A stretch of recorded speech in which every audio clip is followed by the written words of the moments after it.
The show starts in 3, 2, 1, go.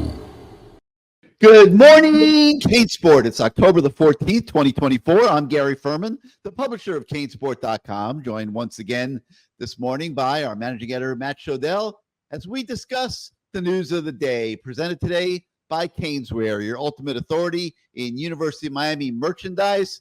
If you haven't bought it yet for this season, you need to hurry up and get on over to Caneswear and stock your for the second half of the year. Miami's 6-0, ranked number 6 in the country. These are exciting times. A lot of big football games ahead. You're going to want to look the part of the proud Canes fan that I know you are here as Miami embarks on this second half. It's game week once again.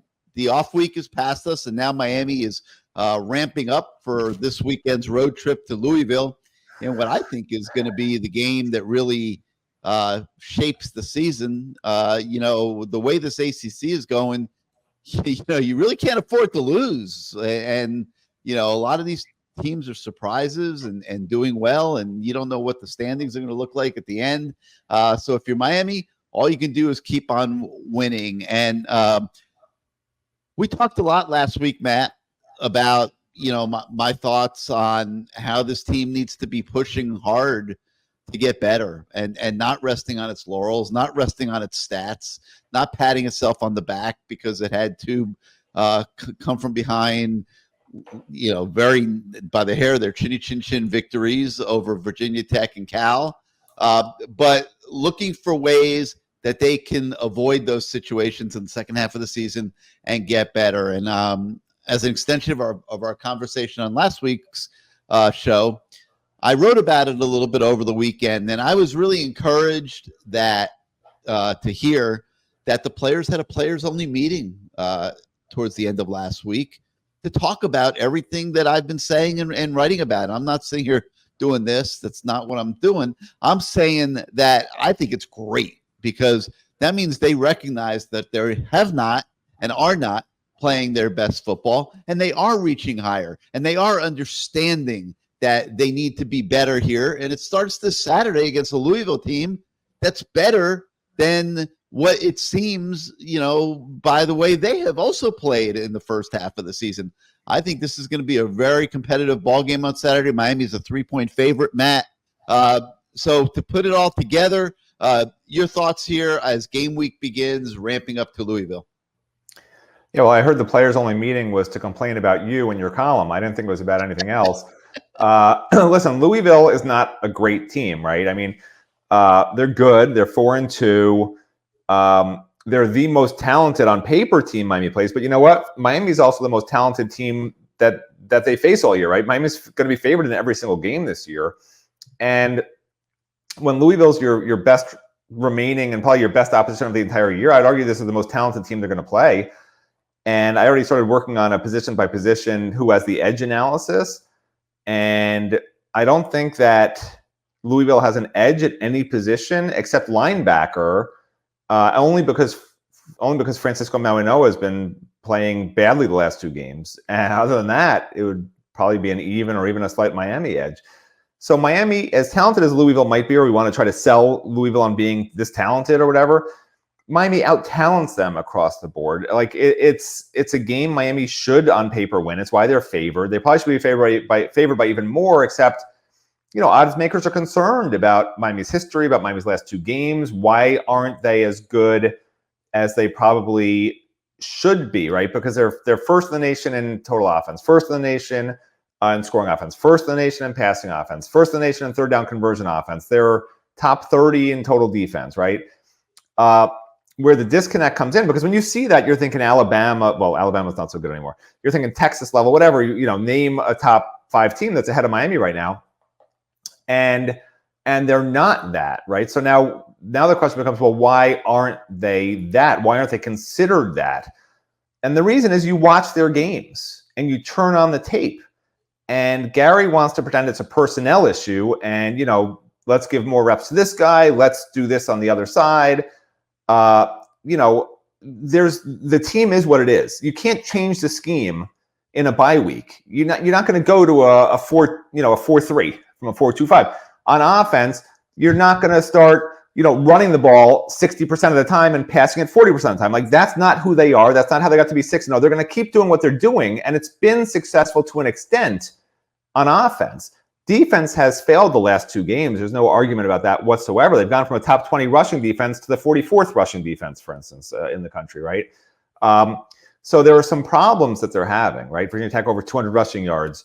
And then, so the rushing defense was all a problem. Then all of a sudden against Cal, the passing defense is a problem in the first half, right?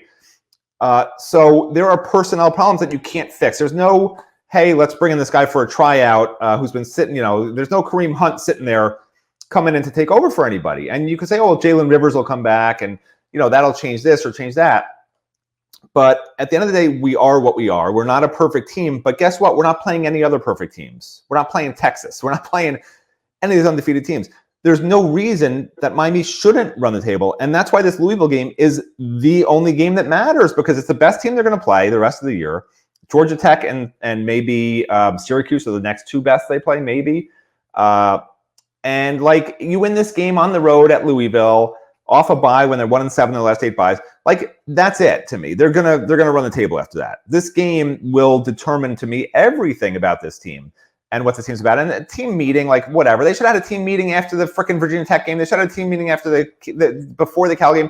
Why did it take this long to have a team meeting? I hope they've been having team meetings constantly, just haven't been talking about it. I assume they have been players-only meetings. Like, this isn't the first players-only meeting. It just so happened that Restrepo mentioned it on some podcast, and everyone's like, oh, they finally had a team meeting. Like, no, I'm sure they've been having player meetings, okay? Player-only meetings, constantly.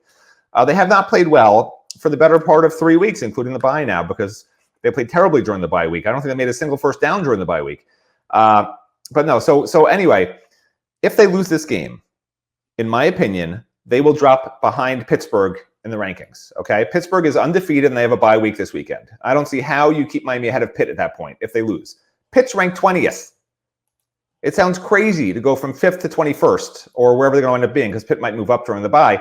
But, like, that's what's going to happen. So it's a must-win game. It's a must-win game. You can't lose this game and risk not making the ACC championship. You can't lose, because there's 6 or 7 teams right now in the ACC that have 1 loss or no losses. You can't lose this game and then risk having to play a Clemson, who's the odds-on favorite, by the way, now to win the ACC, right? With good reason, because on tape, they look better than Miami, like, right now. They just do. They're winning with authority. Miami's not. So Miami needs to get to that point. They need to show the nation that we can dominate a Louisville team, not fall behind by 14 points and eke it out in the end by the hair of your chinny chin chin, because the other team either makes a mistake and starts running the ball constantly, or the refs help you out, or however people want to view it from the outside looking in that aren't Miami fans. That's how they view it. They do not view this as a great Miami team on the outside. So Miami has to earn it. Miami has to prove it. And, like, I don't know what Gary wants people to, what you fix in a bye week that's going to be so remarkably different than what we've seen. And I don't know that it'll make the team any better. If anything, it might screw up the locker room. Say, hey, we're going to give this guy more reps. We're taking the reps away from this guy, when they're undefeated and playing the best in the nation on offense. Statistically, I get it, statistics are for losers, but that's a fact. And when the defense they just need to run plays that the players understand, because they are just lost out there 4 or 5 plays a game that are turning into 40-yard touchdowns. All right, so you clearly spent the weekend out on the boat, petting stone crabs, because you're not allowed to catch them yet until later this week. But Tuesday, I'm going out there Tuesday, by the way. We are going Tuesday. I outlined very specifically all the ways that they can get better, and there were a lot of them. And it doesn't make it, just because you say it doesn't mean it's right. I agree, but I mean it. I could sit here and certainly substantiate and back up every single thing I said. Okay, so you say the defensive line's not good enough. Like, how do you fix that? That's my whole point. You can say something. And yeah, of course, every area can be better, but we've already seen what they are. You're pretending that they're not what they have already shown through 6 games. They've shown what they are in 6 games. You're pretending there's something else. An elephant's an elephant. It's not a giraffe, man. It's called effort. It's called sustained effort over 4 quarters. So now you're saying the team's not trying? I mean, what are you talking about? This is just my eye test.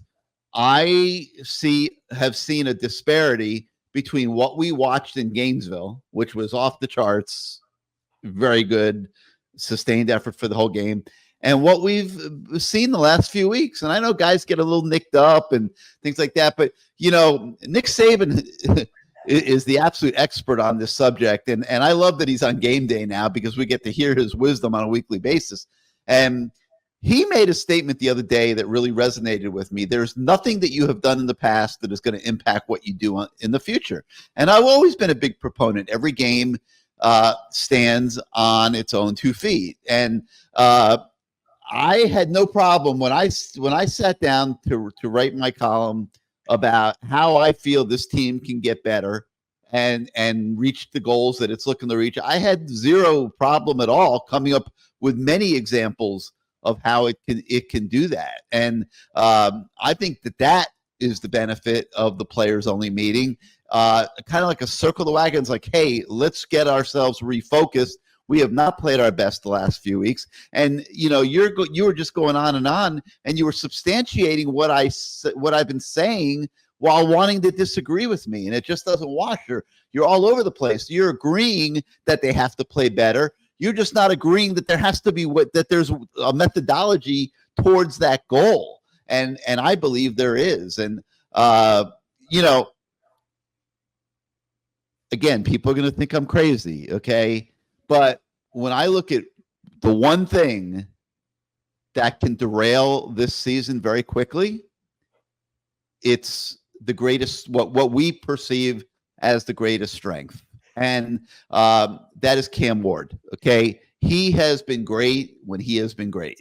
Okay. And he is so much fun to watch and so exciting and so unique that it plays with our minds a little bit. And I think we start to, maybe not see the potential pitfalls of what's there, even though they've been right in front of our face. He has a propensity to take risks that he doesn't need to take and turn the ball over. Okay. This has been his entire career. Okay. And, it wasn't as pronounced when he was at Washington State going 5-6 and playing every game at 10:30 at night and nobody watching him and nobody caring. And, all the turnovers and the fumbles, the interceptions, things like that, while when he came to Miami, it was there for Shannon Dawson to work with him on. It just wasn't it wasn't at the forefront. Okay. But you look at the Virginia Tech game, and there were 3 in that game, and that almost compromised the entire season. I mean, listen, you look at the ACC. Matt touched on it a little bit. You got Clemson at 4-0, Miami at 2-0, Pitt 2-0, SMU 2-0. Okay, then you got 3 other teams at 2-1. But you got 4 undefeated teams here. And Clemson, by the way, has 4 wins in the conference, and while everyone else has 2, so they've got a little bit of a head start on everybody. Only 2 teams are playing for the championship. Okay, in Charlotte in I guess 7 weeks now. Okay, all 4 aren't making it there, and we have come a whisker from having the whole thing blow up on us in the last 2 games, and it's a statement on how easy it can happen. And I still believe Miami's the best team in the ACC this year. I believe they're better than Clemson. I know Clemson's Matt, you're 100% correct. Clemson has been more consistently dominant than Miami has, and is doing a better job on a consistent basis than the Canes have to a degree. But I wholeheartedly believe that Miami is the best team in the ACC. So let's take a look here for a minute at Clemson. All right. They get blown out on opening day by Georgia, 34-3. Okay. That tells me a lot. It was a neutral site game. Georgia totally dominated them. Okay. So now they beat Appalachian State. They beat NC State. They put almost 60 points up on NC State. They blow out Stanford. They beat Florida State handily, and they beat Wake Forest handily. Okay, very consistent, blowing everybody out. Exactly what we would have liked to see from Miami, but I would argue that the teams Miami has played in Virginia Tech and Cal are better than what Clemson has played. So I don't think we're comparing apples to apples. Now they got Virginia at home, then they have Louisville at home, then they're at Virginia Tech at Pitt. Okay, we're gonna see what Clemson is all about in that 4-game stretch, especially those road games in Blacksburg and Pittsburgh, I think, and we'll know a lot more by the middle of November about Clemson. Louisville, we get to basically take care of this weekend by simply beating them this weekend, which will totally put them behind the 8 ball and give them 2 conference losses, and we'll be done worrying about Louisville for this year. You get Syracuse later in the year. They got 1 loss, but Miami's not playing Pitt and SMU. Okay, so Miami does not control its own destiny. They don't have a chance to take care of those teams. I don't want to leave this thing to tiebreakers and any other variables to decide who plays in Charlotte at the end of the year. That's why I believe that it's important for this team to start maximizing the talent that it has, getting more guys involved, making it less a one-man show. I don't want the whole thing on Cam Ward. I love Cam Ward. I love what he's brought to the program. I love the excitement. I love the amazing plays he's made early this season.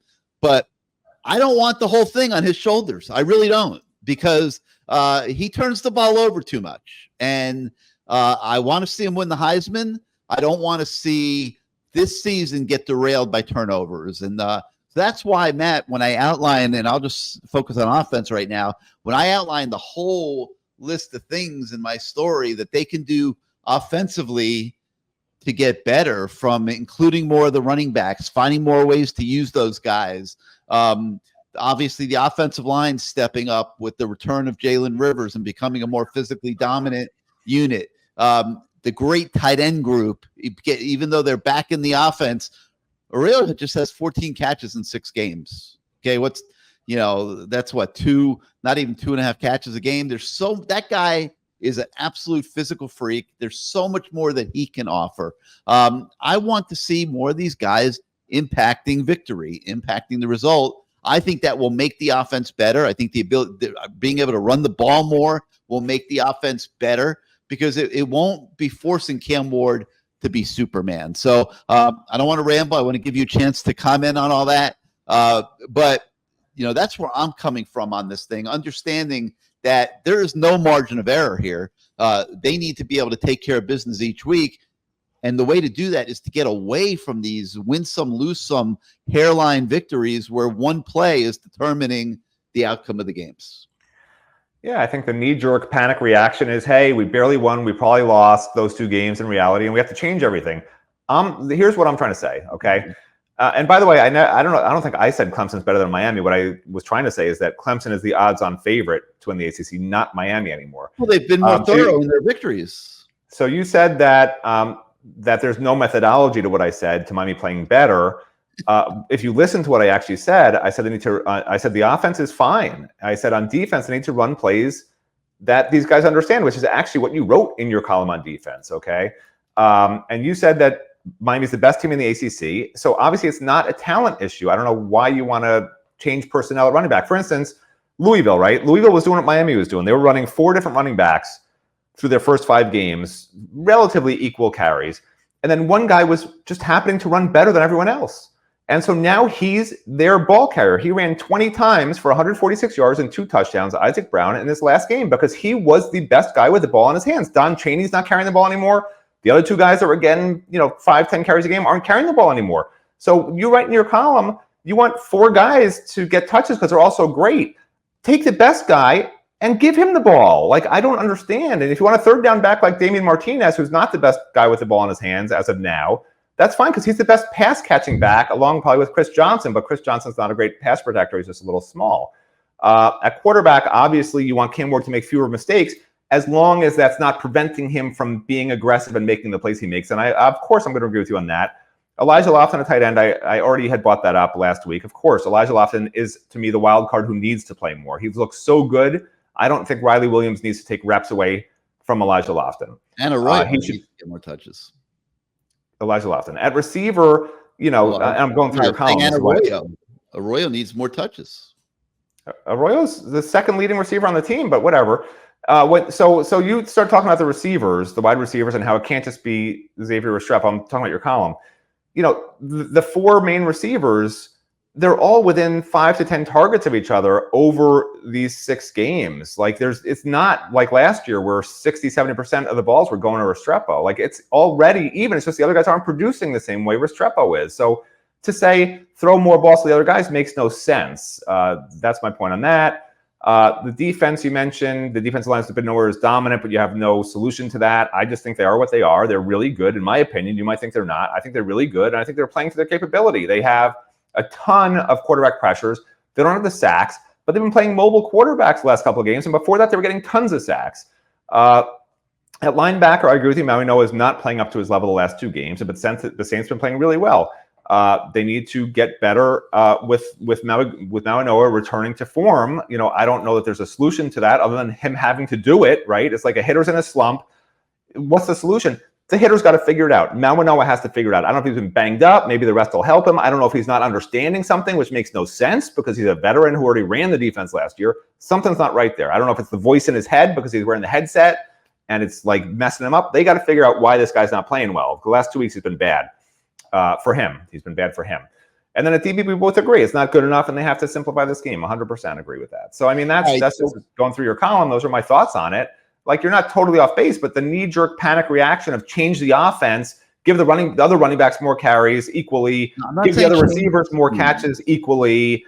I don't get that. I just think the best running back should carry the ball 20 times like what Louisville did, and if you lose by a touchdown, and A.J. Allen fumbled the ball when he shouldn't be in the game or something. Not that would happen, but like you need your best guy in the game. That's why they're starters. I know you're a big proponent of everyone's the same. There shouldn't be a pecking order. I don't even understand what that means. You keep talking about it, but like I want the best guy in the game as much as he can play to the highest level he can play. And until he's too tired where he gets to that level, like in the Madden game where he gets to that level where he's no longer as good as the other guy's number, then the other guy comes in until this guy's rested up a little bit. That's all.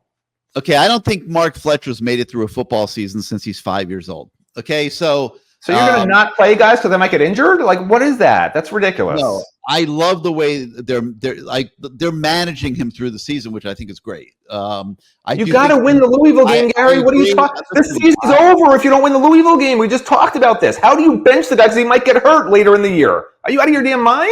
I don't think they're benching him. He definitely could take more reps than what he's been taking, but I don't think that you need to just put everybody else off to the side. I think Martinez has a lot to offer. I think Jordan Lyle has a little bit to offer. Obviously, he's not going to get as many reps as the top 2 guys. And the problem they have with Christopher Johnson is he is way too explosive of a player to just go in the game a couple plays a game when they know that when he comes on the field he's getting the ball. I don't know how Shannon Dawson manages his way around this. It is a really a bit of a challenge for him. I know, but it's really hard having explosive players, Gary. You're right. I don't know how he'll deal with it. It's terrible. He's keep on the sideline. No, that's my point. Like that guy is way too explosive to never really impact the game. And that is a way this team can get better. Chris Johnson has to impact the game. And, maybe it's at the expense of Martinez or Fletcher, getting a couple less reps again or whatever. But Chris Johnson is way too explosive to not impact these football games. That's my feeling. Listen, Shannon Dawson has quite a challenge. He has a lot of playmakers on this. By the way, Chris Johnson is Rashard Smith. Like that's the plays, not the same player, but those are the plays he can run.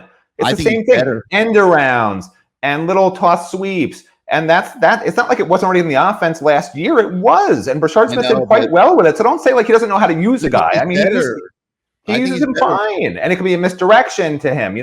Come on. It's ridiculous to say I think Chris Johnson is potentially better than Rashard Smith. No, I don't disagree, but I'm saying it's ridiculous to say that Shannon Dawson doesn't know how to use him. And then other teams know how to stop him because Shannon Dawson is putting him in these predictable situations. That's ridiculous. I don't want to see him end up in the transfer portal like Rashard Smith did. I mean, the kid is too good. The kid, there has to be ways to get him more involved in the game to where he can impact it with that world-class speed that he has. So, like, if you're worried about the transfer portal in Game 7 of the season, then we got bigger problems. You just got to play the guys who are going to help you win. Worry about the portal in December. I mean, come on. I understand, but I mean, there has to be a way to, like, to me, when I look at the Miami offense, I've seen Isaiah Horton make some plays, but I'm thinking Cam Ward, Xavier Restrepo. I want to see more guys eating. That's all. And I love Restrepo and I love Ward. I just think that there's so much more that this offense could be. And the reason why I think it's so necessary, Matt, when you get to the end of the year and you're playing Clemson, when you're playing Texas, when you're playing Georgia, when you're playing Alabama, dude, those guys have way better athletes on their defense than Cal and Virginia Tech. Like, your scheme is going to have to be much more versatile and much more rounded than it's had to be against these teams that Miami's played the first half of the year. They put this scheme in for 3 months. They can't create a new scheme, Gary. They could do some different things off of it, but the scheme's a scheme, man. I don't know what you're talking about. They don't need new plays. They need to utilize more of their personnel. Well, that's exactly what I disagree with you on. That's where we disagree. Predictability. To reduce predictability, because when they get to the end of the year, like I said, these are going to be better teams. Now, I draw the analogy. Do you see Texas taking out their best players to put in their second teamers and third teamers because they don't want them to transfer, and because a third teamer is such a fast running back, and we should try to use him somehow? I mean, come on, man. I have not studied Texas. I'll be honest. No team is putting their third running back on the depth chart. Because I don't look at these guys as first, second, third, fourth. That's what I just said a minute ago. You could take Fletcher, Martinez, or Lyle, make them RB1, and I think you could get the same results. That's my opinion. Now, maybe I'm wrong. I don't know. That's my opinion. Is you could get the same results with all three of them. I don't think that there's, they might do it a little differently. Jordan Lyle might pop a longer run where Fletcher might grow, and Martinez might grind it out up the middle and things like that. But I think at the end of the day, you can get the same production with any of those guys at running back. That's just the way I feel about it. I don't think there has to be a pecking order. But they can be used a little bit more. That's all. Like, I don't look at leading the nation in passing as a prerequisite to being a great team. I really don't. Those stats mean nothing to me. They're exciting. Woohoo, we're number one in passing, but it's not going to do anything. So you'd rather have a 50-50 run-pass balance, even though passing seems to be what the offensive line does best, is pass blocking, and even though it seems like your strength of the team is Cam Ward and the receivers, you'd run 50-50. It doesn't always have to be 50-50, but it might sometimes need to be 50-50 if you're going to win a game. Okay, so we just disagree on philosophy on it. Matt, in a normal year, I agree with you. Matt, we can argue all day. I'll just say one thing. We're number one in the nation in every offensive category, and we're a whisker away from being 4-2. Because of the defense. That's not okay. Because of the defense. What are you talking about? Defense. It's not just the defense. Okay, well, I disagree then. It's the whole game. Was it just the defense against Virginia Tech when we turned the ball over? When we turned the ball over 3 times? Not when you turn the ball over, but yeah, the defense certainly could have stopped them from scoring 2 touchdowns and a whisker away from, not having Malik Bryant make a stop. There are teams that will turn the ball over 2 or 3 times that are top teams, Gary, in the top 5. It happens, man. And those teams find a way to win. And generally, the defense shouldn't allow 21 points on 3 turnovers or 14 points on 3 turnovers if you have a decent defense, which Miami does not right now. So I don't want to harp on the offense being the problem when it clearly is not, even though Cam Ward does turn the ball over too much. I agree with that, and he has to rein it in, but not at the expense of him making plays. Why can't it be both? I mean, I had no problem. I can come up with a long to-do list on offense, and I can come up with one on defense. Why does it have to be one or the other? Why can't this remain a team? This is a team that needs to get better and can get a lot better before it gets to the end of the year when the games potentially are going to be much more. I'll explain to you why. I'll explain to you why. Okay. There's a mentality to playing football. Okay. Football players, they say it's 90% mental, 10% physical when you're at a top level for an athlete, okay? And the minute you start messing around with the number 1 offense in the country and changing up reps and changing how rotations are, just like on a basketball team, right? You have your starting 5, your number 1 guy off the bench, your number 2 guy off the bench, you have a way it works. Middle of the season, you say, we're changing that all because, we're the number one scoring team, but let's just try something different, right?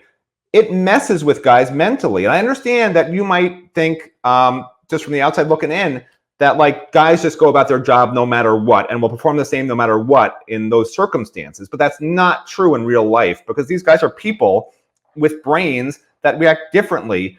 And the second you say, you know what, we decided all 4 running backs, you're all so capable, we're going to start splitting the reps, one quarter. You'll do the first series, Damian. Mark, the whole second series is yours. Jordan, the whole third series is yours.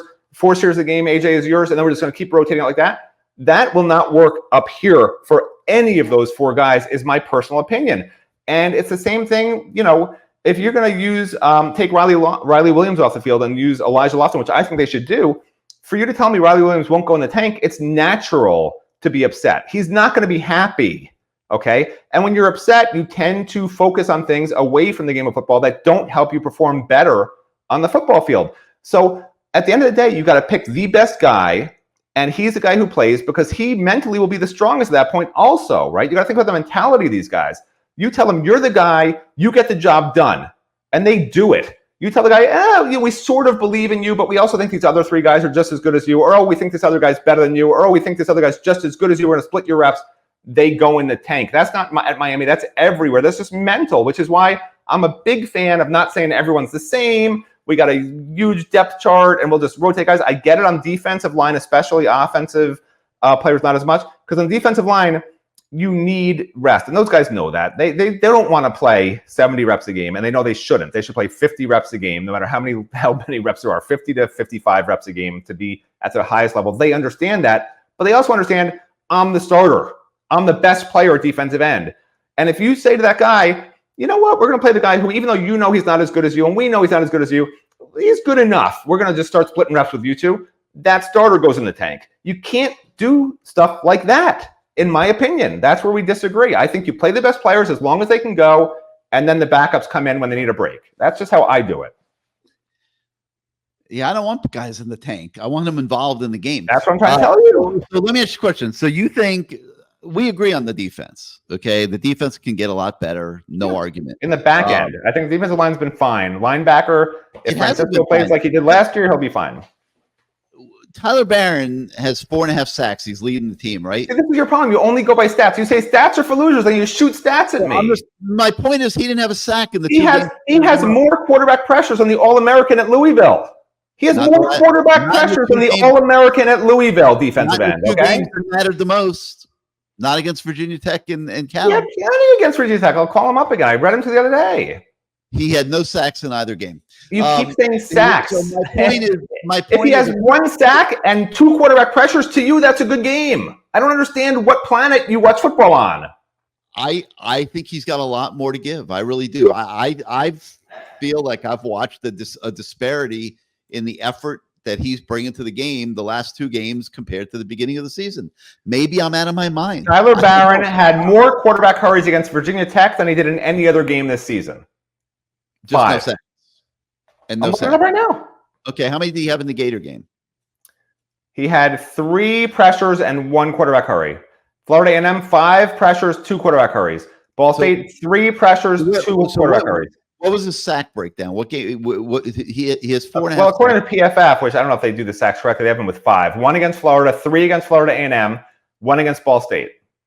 All right. So all right. But he had 5 pressures against. Wait. Let's throw out FAMU and Ball State. I'm trying to tell you this. Against Virginia Tech and Cal, he had the most. A defensive end that we're talking about could potentially be a first-round draft pick has 1 sack against decent competition. I'm trying to get you to look at the bigger picture and stop just looking at sacks, because against Virginia Tech, he had the most quarterback hurries of the season in 1 game, and against Cal, he had the second most with 3. The other previous 3 games, he had 2 apiece. My argument. You're supporting my argument without even realizing it. Okay. I'm saying that's not good enough. I'm saying Tyler Barron has way more to give than that. I thought you were saying throw out the games against the easy opponents. He's played better against the bad opponents in terms of quarterback pressures. That's all I'm saying. If you take Florida, South Florida, Cal, Virginia Tech, Tyler Barron has 1 sack. Okay. Yeah. If you only want to look at sacks, he's been terrible for 3 straight games. Then he's terrible. If you just want to look at stats, he was good for 2 games, and now he sucks. I don't understand that. No, I'm saying that guy should be doing much better. Otherwise, put Mesidor back outside. I mean, Mesidor has moved inside, and that is to some degree, it's negated him. I mean, he's not lighting it up either. Like, he's playing well. He's been freeing up other guys somewhat, but Mesidor is a freaking beast, man. Like, he's not impacting the game the way he can. Ruben Bain, we're not going to even talk about. His season's just beginning. But what I'm saying is, I see upside everywhere, and the way to get there is not to be kissing guys' butts and talking about how great they're playing and how great they're doing, because they're not doing great and they're not all playing great. Okay, and yes, we're 6-0. We're ranked number 6 in the country. There's a lot of guys that could play a whole hell of a lot better, and there's a lot of guys with enormous talent that can be utilized more to allow them to also impact the performance on Saturday. And then when we get there on both sides of the ball, then we're going to look like Clemson, because our scores are going to look like Clemson scores. And then we're going to pass the eye test to the outside world that right now has 2 teams ranked ahead of us that have 1 loss. And they're not wrong, because Miami hasn't earned the ranking above those teams because of the way it won the last 2 games. And I am focused on, man, this is a good team. This is a team with a lot of talent. We got to get it all working and get it all maxed out to where the Miami Hurricanes of 2024, as they move forward here, are continuously getting better and are going to peak at the end of the year. They are not close yet, not even close. And that's what I was focused on. And we can argue all day and night. Well, no, because every team should, of course, get better as the year goes on, Gary. So, of course, they have room to grow and should get better. We're not getting better. Our best game was our first game. Florida played terrible in the first game. I don't know if you recall that. That sort of helps. When other teams played, that game was the best Miami has looked this year. Was the way we looked in Gainesville. Tell me I'm wrong on that. I agree. When other teams are bad, it makes Miami look great. There's no doubt about that. That's the way it is for any team. What I'm trying to say is, of course, Miami should and will get better. It's a sign of a bad team that stays the same or gets worse, and it's a sign of bad coaching for a team that stays the same or gets worse. So they better not stay the same and get worse. They should get better. They will get better, but so does every other team. The curve should always look. How do I do it on this camera? I can't even do it. But it should always go up as the season goes along. Where we differ is how you get on that curve, right? Because at worst, they're going to stay the same. I mean, that's the worst case scenario. That can get worse. Come on. Well, same plus same equals same, Matt. If we keep doing the exact same thing, how are we going to get better? Because you practice repetition, you see what other teams are doing, what you did wrong, what you did right. Game reps matter a lot. When you make a mistake in a game, you tend to correct it on film, right? And you don't repeat the same mistake again, which goes to your point of same plus same equals same, right? A guy who makes a mistake on a certain play that another coordinator has schemed up against that player says, oh, now I get it, right? It's just like when you take a test in school, right? You take the test, I got 3 questions wrong. Well, in Gary's case, he got them all wrong. But in my case, I get 3 questions wrong. I go to the teacher the next day. I say, I don't understand these 3 questions. They explain it to you, and they're like, oh, okay, now I get it, right? Now, the next time you take the test, you understand that concept, right? It's no different in any other aspect of life, including football. So as they make mistakes throughout the season, they will correct those mistakes and get better because of those mistakes. That's why teams get better. These guys aren't getting faster and stronger as the season goes along, okay? They're understanding their mistakes. They're playing better with each other, and they're understanding how to win as a team as the year goes along. Like, that's the whole point, and that's why teams do tend to get better. I'm going to ask the question again. I'm going to ask a simple question. We're week 6, okay? Have the Miami Hurricanes look better in this 6-game stretch than they looked in week 1? I literally just gave you the answer. The opponents. The answer is no. The opponents are the reason why the last 2 games the defense has looked so bad. Almost beat Tennessee. It's unfair. It's an unfair question because the last 2 opponents have the best offenses they faced so far, and now Louisville's even better than those 2. So to say, Florida's inept offense. The defense looks so good. So why aren't they playing as well as that game? Because the Florida offense sucked in game 1. Because Ball State's offense sucks. Because U.S. offense is one of the worst in the country, right? Because all these offenses are ranked among the worst in the country. The first 4 games, the last 2 offenses were a lot better ranked in the country and a lot better, obviously, on tape. And when you see these games played, so for you to say, why do they look so bad in the last 2 games?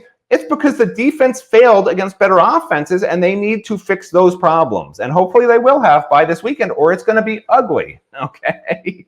Because Louisville is not bad on offense. Louisville's really good on offense and not real good on defense, sort of like Miami. Louisville secondary is not very good, even though they do get their top cornerback returning. He played off the bench this past game. He's really good. But notwithstanding that, their secondary is not real good. Linebacker plays good. Play up front's okay. Not bad. They have an All-American defensive end. But like that secondary, Cam Ward can take advantage of that secondary. I know Gary wants to run the ball all day long against a pretty good front six. They're in a 4-2-5. But like that secondary can get picked apart all day long by these receivers and these tight ends. And that's the mismatch. And that's the mismatch for Miami. If they don't throw the ball 70% against Louisville, they'll be in a tight game to the end and possibly lose. And if they does Louisville have the best passing game Miami will face this year? Not really. I don't think so. They do. They only have they're like Miami last year, right? They have one great receiver, Ja'Cory Brooks. Tyler Schaub looks good. 14 touchdowns in 6 games. Like he's not off the charts good.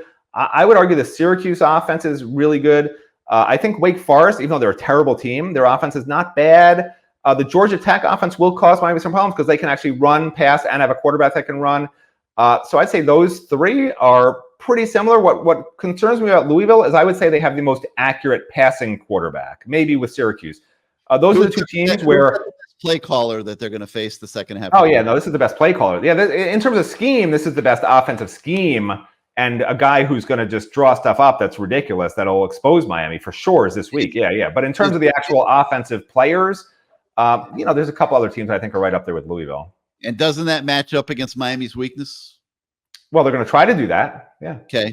So if you're looking at all those variables, doesn't it make sense that if you can limit the number of reps that those people have on offense by controlling the football more and being proficient and using equally proficient playmakers, potentially running the football as opposed to freewheeling it and extending the game by over-focusing on the passing game, doesn't it make sense that might be, the clearest path to victory on the road?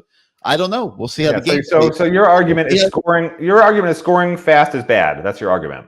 No, I don't think you're right. When you think you're, I mean, you can you look up. Score slow. Do me a favor. Look up how many possessions while I'm telling everybody. I'm not disagreeing. While I'm telling everybody about Canesware, I want you to look up the number of offensive possessions Miami's had this year. A lot. How many they scored on. Okay. They've had in the meantime, while you're looking for that, let me. I can't look that up. There's nowhere to look that up right now. It's not like I can tell you how many plays they ran on offense, but I can't tell you how many they scored on the drives they've had. All right. I'm trying to think of what's the clearest way to illustrate like what we're talking about here. Because like what you're trying to say is if Miami throws the ball, they are guaranteed to score. Like I don't see it that way. There's no guarantees no matter what you do offensively. And when you play better teams, you're in the best position to win if you can do both run and pass the football. But while you're trying to figure out here's what I'll give you, okay? So Miami ran 91 plays on offense, 63 of them passing last game against Cal, okay? 91 plays, which is a ridiculous amount, 63 passing. So they were basically passing the ball constantly, right? Cal ran 50 plays. That's not a joke. So Miami had a 93-50 advantage, even though Miami was passing the ball constantly throughout the game. They passed the ball more times than Cal ran plays. They still controlled the ball. So, there are ways to do it. And the way to do it is to play good defense and get your offense the ball back and kill a team. That's the way to do it.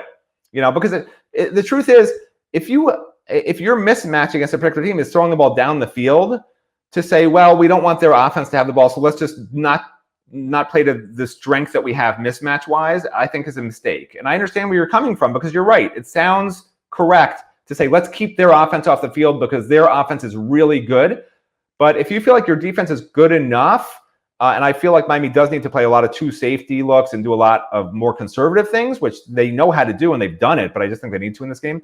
But regardless of that, if you feel like your defense has enough depth on the defensive line and some other spots where you can go 60 or 70 plays, then, it's okay to attack an opponent the best way you can on offense.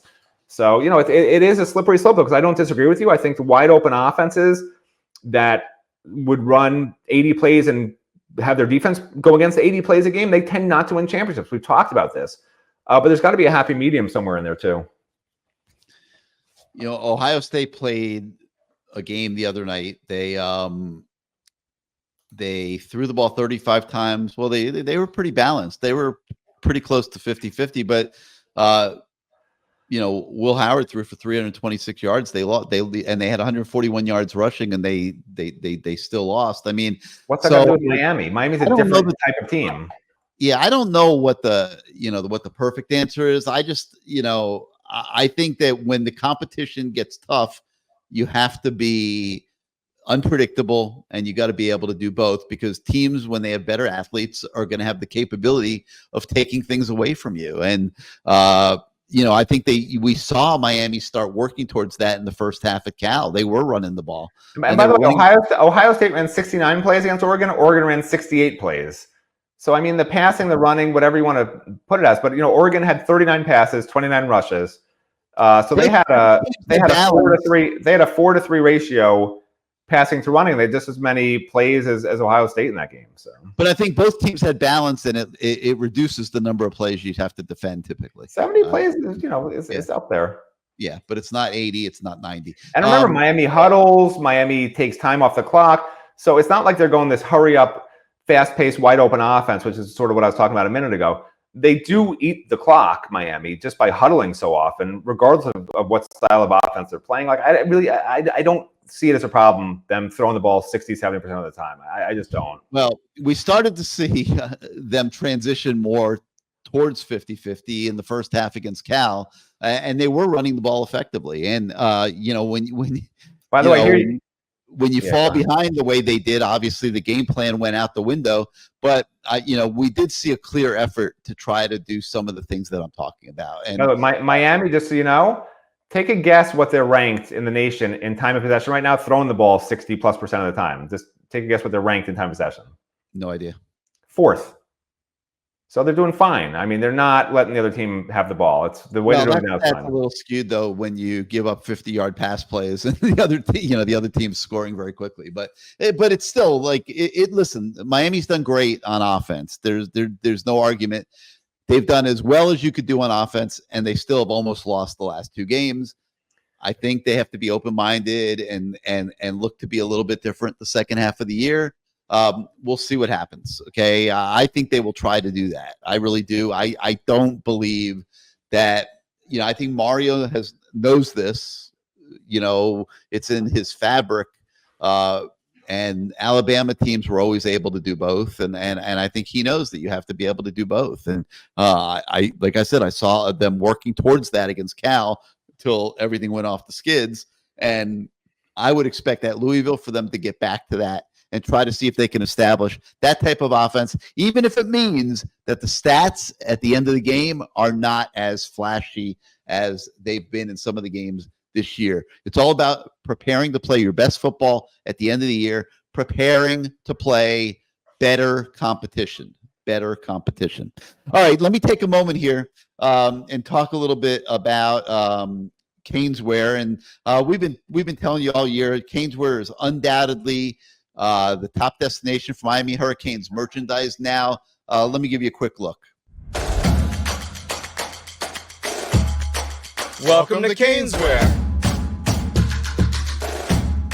New store, new items, same great experience. Family owned and operated since 2010, CaneSport has the latest merchandise from the Miami Hurricanes, Miami Dolphins, Florida Panthers, Inter Miami CF, and more. Come visit us at our store in Davie on University Drive, just south of 595, or online at caneswear.com. CaneSport, the spot Miami fans shop. No matter what you want, hats, t-shirts, jerseys, polos, decals, magnets, they have it at CaneSport, and they have it for men, for women, for kids, babies, and they'll even dress up your pet in all different sizes, all different looks and styles. Whatever you want, you can get at CaneSport. So visit their store at 2655 South University Drive in Davie as soon as you get a chance. If you're going to a game here the second half of the season at Hard Rock. They're about 15 minutes north of the stadium, right on University Drive. Or you can always shop them at caneswear.com every minute of every day. So caneswear.com, 2655 South University Drive in Davie. Check them out as soon as you can and load yourself up on Hurricane gear. Make sure you get that Cam Ward jersey. You will be happy that you have it for sure, the way that his season is going. All right, we got some other things on the website today that I will touch on. A lot of, well, first I'll tell you that we're going to be hearing from Mario Cristobal multiple times today, later this morning, and then this afternoon. So make sure you check those stories out on the website. They get the pulse of what the head coach is talking about. We're also going to talk to coordinators Shannon Dawson and Lance Guidry today as well, and just get their opinions on the status coming out of the bye week on their respective units. A lot of obviously interesting topical stuff to talk about. So that will be a good thing to see later today. We continue our midseason grading the Canes series. You can check out our analysis the last couple of days of the defensive line, linebacker, and defensive back positions, plus games. But we are continuing to cover an enormous amount of recruiting. With the bye week last week, the coaches spent a lot of time on the road. We've got a story on running back coach Matt Merritt's trip to Aledo, Texas, to check up on four-star top 100 running back of 2026, Racine Guillory. He's a former Texas commit. He was in Miami for the Virginia Tech game. We give you the latest there. We have an update with Miami Central three-star 2026 linebacker Karen Maycock. He's been no stranger to the Hurricanes. He's made several campus and game day visits this fall, so you can get up to date on what Karan Maycock's thinking. We also have a story on Miami Norland 2027 cornerback Kenton Dobson. He's been one of the rising defensive backs in South Florida this season. Now he has a Canes offer, and he shares where things stand there with Miami. An update with North Carolina commit from Orlando First Academy, Danny O'Dern. Miami has offered him recently. He tells us where Miami stands. This past weekend, Miami also went up to Georgia, Fairborn, Georgia, to see Langston Hughes four-star running back Carson Baker, another 2026 kid. You're seeing a lot of 2026 recruiting. And the reason that we are reporting so much on that is the 2025 class is nearing a wrap. I mean, we're about 6-7 weeks from signing day right now. And there'll be some more movement, and they'll be adding guys. And then, of course, there'll be the portal. But Miami putting a lot of emphasis right now on 2026 recruiting. And that's why you're seeing so much of it in our reports. Matt Merritt also went to see Carrollton, Georgia Central four-star running back Janaz Walton. He's the number 29 prospect in the on 300, and so you can catch up on what Walton is saying about Miami. And we also had a chance to do a coach's take on Las Vegas Bishop Gorman, four-star offensive lineman commit SJ Ella Fatuli. Check up on how his season's going. So you can find that on the website today as well. So that's going to do it for today for Good Morning CaneSport. We thank you so much for starting out your day with us. I'd be curious to know what you think about this whole concept of Miami getting better and working towards getting better and not resting on its laurels and keep pushing and keep poking the bear to try to get to the point where they have the best product on the field in these weeks ahead of the season, so they don't hit a wall like they did in 2017 when they got to 10-0 and then lost the last 3 games when the competition got a little bit better. Miami hadn't gotten better itself as the year went on. They couldn't handle the step up in competition. You keep winning, you're going to play better competition. And, that's where my focus is. How can this team get better? And when I sat down, like I said, I found a lot of ways. So I'd be curious on the message boards today to see some of you guys opine on what you think about the subject. If you like the show, like our channel, hit your subscribe and like buttons. It helps us with the algorithms at YouTube in growing our audience. If you're not yet a subscriber to CaneSport.com, please, come on, man. Your subscriptions allow us to do what we do every day. We need more of you. We need more Canes fans together on our message boards. Big season, a lot of things to talk about. If you're not yet a subscriber, head on over to CaneSport.com and get yourself a subscription today.